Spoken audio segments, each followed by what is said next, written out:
Women's water polo gets frozen out by a ruthless Virginia Military Institute, but they fared better than what Jake predicted. Hello, I'm Anna Gomez. And I'm Jake Smolinski. Women's lacrosse heats up with a trifecta of players leading the attack. We're talking Ilja Fritz, Mazzetti, Edwards, and somebody hit 100 career goals. You're watching LaSalle TV's home for Explorer Athletics, SportsLine.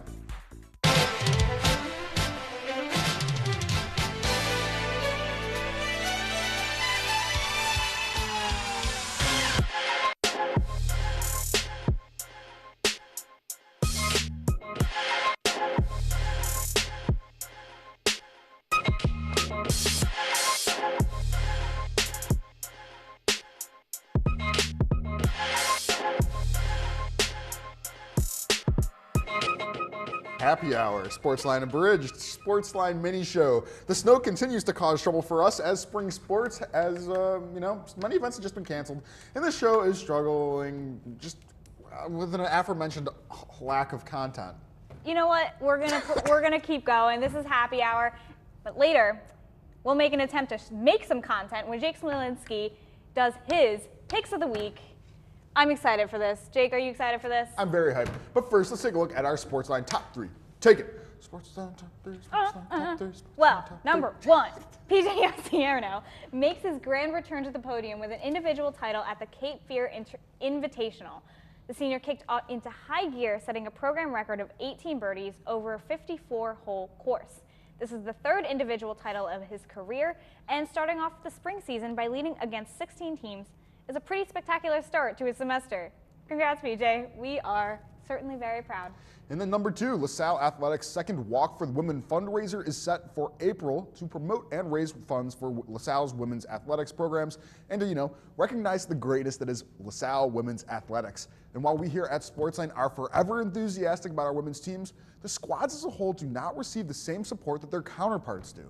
And you know what? Need proof? Go to any men's game and then go to a game the next day for a women's team, and you will see that there is seriously an issue and just a necessary for additional support. So additionally, in 2016, LaSalle also added two new women's teams to their athletic offerings, golf and water polo, and the latter is in its inaugural season. And LaSalle's Walk for Women will be on Sunday, April 9th at noon, starting in Founders Hall. And SportsLine will be there. Yes, we will. And number three, speaking of exceptional women athletes, junior cross-country runner Caitlin Poes was among 7 area runners named to the academic all-area team. Athletes were selected based on a combination of academic and athletic achievements, and Poes has proven to be stellar at both.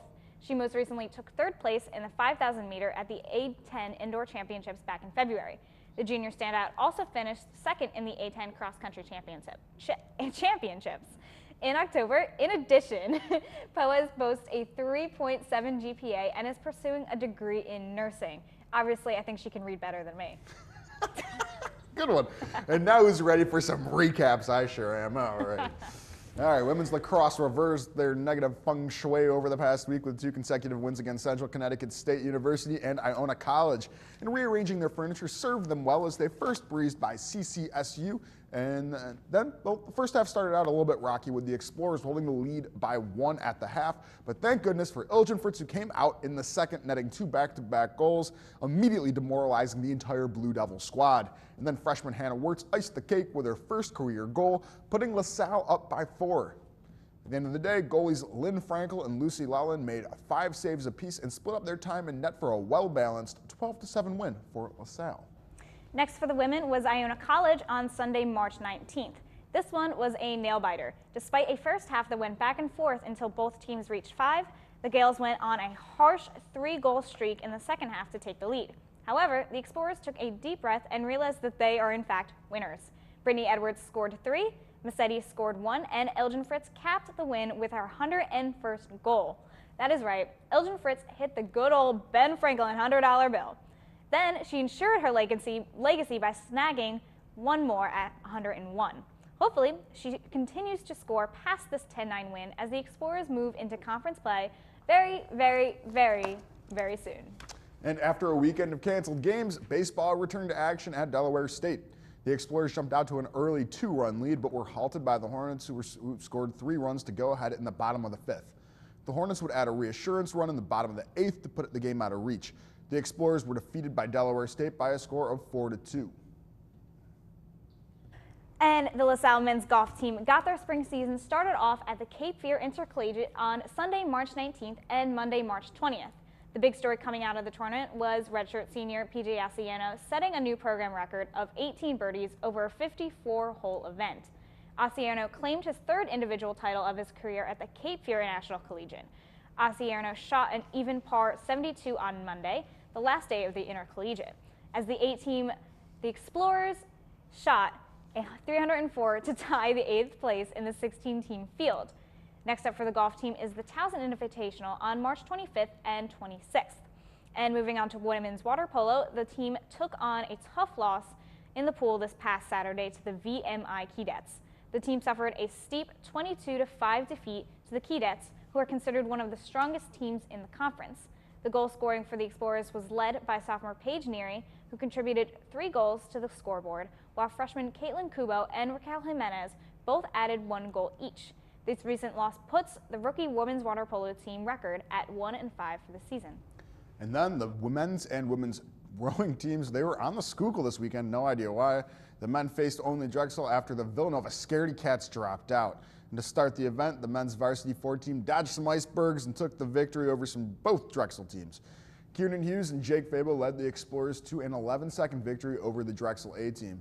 The Explorers did not have the same luck in the varsity 8, losing to both Drexel's A and B teams. However, the women's rowing team seemed to hit an iceberg as they fell short in both of their races. Thank you for that one, Stephen. First, Jessica Lindley and the varsity 8 lost against the A10 rivals, George Mason. The Explorers kept even with the Patriots through the first 700 meters, but could not keep up on the back end. The women's varsity 4 team was also defeated by Drexel. Well, considering that we thought the Schuylkill would be frozen solid for the meet, I'm calling both races a win all around. And, you know, it's the first start of the season. I'm excited to see how this team does, because even though we had both the women's team didn't do that well, but the men's team has always sort of performed kind of, they've paced in Philadelphia. It's in the middle, and especially, you know what, if they're out there when Villanova is going back to their erg in a lonely dark room in the basement of their school, you know what, we're the real winners. We braved the elements. We put ourselves out there in that little death sardine can, and we just ripped right across the Schuylkill. So yeah, I don't know. I'm just gonna say. Yeah, and well, because speaking of LaSalle Sports debuts, golf started off their season, and Asiano again, who is the top performer for LaSalle last year, we saw him just rip through some great courses. Yeah, and it's like, again, top performer. He was the top individual performer for the entire course, the 54-hole course.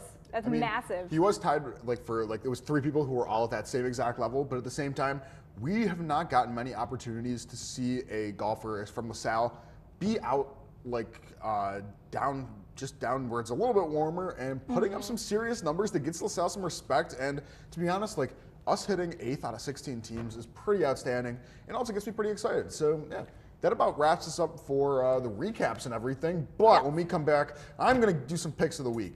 So stay tuned, so don't leave, okay? This is SportsLine Happy Hour. Yeah.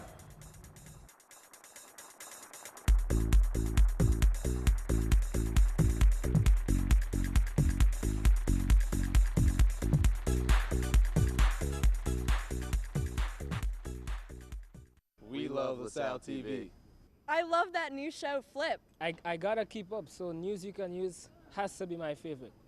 I love LaSalle sports, so SportsLine is my favorite TV show. We love LaSalle TV. I love that new show with the psychology department, Relationships 101. I love Backstage Pass. It's my favorite show. We love LaSalle TV. Sports Talk Philadelphia. Q&A, I love that show. It's gotta be LaSalle TV News. I love LaSalle TV. Please follow me. You know where my next class is.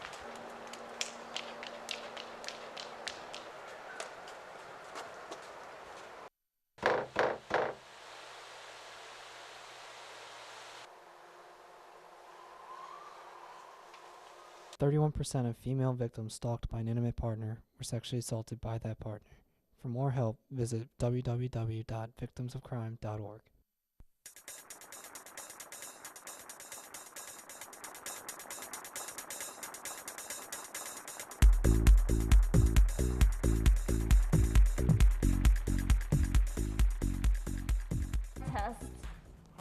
Well, welcome back. Welcome to the SportsLine Happy Hour. Back from commercial. There is plenty of LaSalle sports action this upcoming week, so let's break it down with Jake's Picks of the Week. Yeah, Picks of the Week. I hope the music's playing underneath it, otherwise it's going to be really, really lame.